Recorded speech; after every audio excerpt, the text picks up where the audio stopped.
Konnichiwa, Senpai desu. When we talk about drawing the human body, it's all about breaking down the body into simple geometries and adding the muscles that form around these shapes. But the question is, which shapes do you exactly use, and which muscles do you focus on? Well, today, I'll guide you kohai step by step on how to master anatomy, like a pro. Alright, without further ado, let's begin. It's a common practice to draw the upper body and pelvis into boxes, but I find this method too simple. What I would recommend is to trim the corners of the upper body box so that it's closer to the shape of an actual rib cage. If you look at the drawings of pro artists, you would notice there's a little bump on both sides of the rib cage. That's the rib cage pushing out. It creates this natural curve that flows beautifully into the lower belly. In the case of drawing males, we will focus more on sketching well-defined abs, so it may not be necessary to draw the rib cage. It depends on personal preference. Next up is the pelvis. Instead of purely drawing it as a box, try adding a triangular prism at the back. This would better portray the character's backside shape, thus creating a more realistic ass. As you merge both chest and pelvis, you would have the structure of a typical torso. What's left is to add muscles, bones, hair, clothes, etc.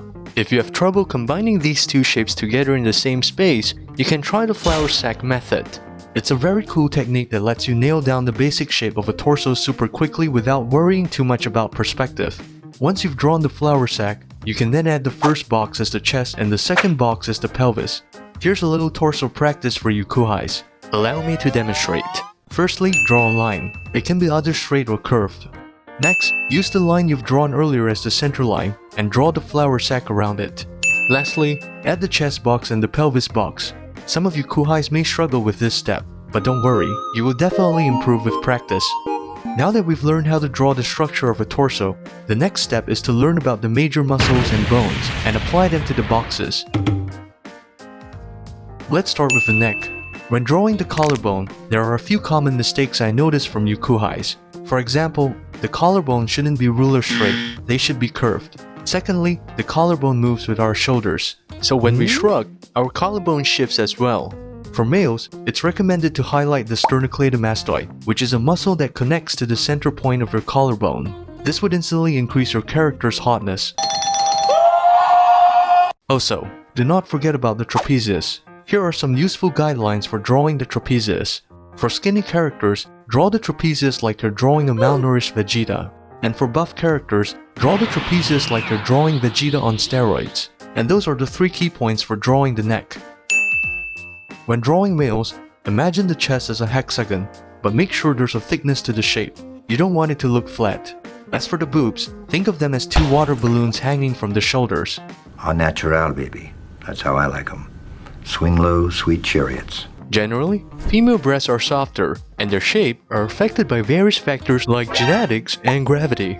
And those are the 2 key points for drawing the chest. The back shouldn't be flat like a pancake. There should be lines to portray the spine, shoulder blades, and back muscles. Let's start with the spine.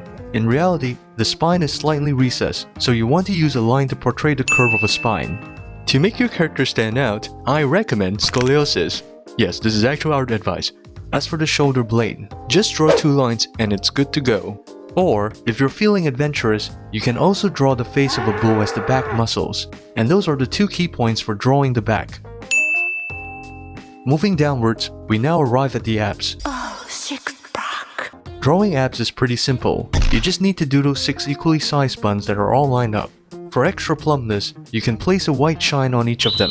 Next is the Adonis belt. For males, it's recommended to draw the Adonis belt as clear as possible. For females, not so much. 2 subtle lines would be enough. You wouldn't want your waifu to be all mookie, right? The orientation of the belly button reflects the fitness level of your female character. The fitter the character, the more vertical the belly button is. On the contrary, the belly button is horizontal for thick female characters. For males, both vertical and horizontal orientations work, especially if you're highlighting the abs. A common beginner mistake is overlooking the lower groin area. There should be a distinct downward curve, so pay attention to the structural transitions around this part. And those are the few key points for drawing the abdominal area. Female butts are generally larger than males. This is not because their butt cheeks store more poop. They're bigger because they act as a counterweight to the massive baby in the tummy when they're pregnant. Females tend to have smoother curves on their waist and lack pronounced muscle definition. The size of their waist should be equal or longer than the shoulder width. Also, keep in mind that females have a shorter shoulder width. On the other hand, males are generally more muscular, thus their waists are less curvy. The size of their waist should be equal or less than the shoulder width. Make sure the shoulder width is wide enough to form a solid inverted triangle frame with the torso. And those are the 3 key points for drawing the buttocks. Let's integrate everything we've learned so far, starting with the flour sack exercise.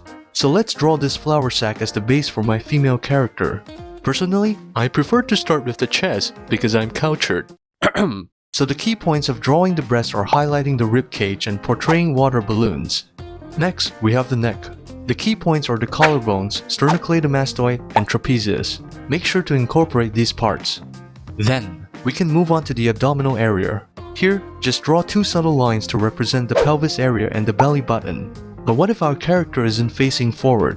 Well, it's still the same, just emphasize the spine and shoulder blades when drawing the back.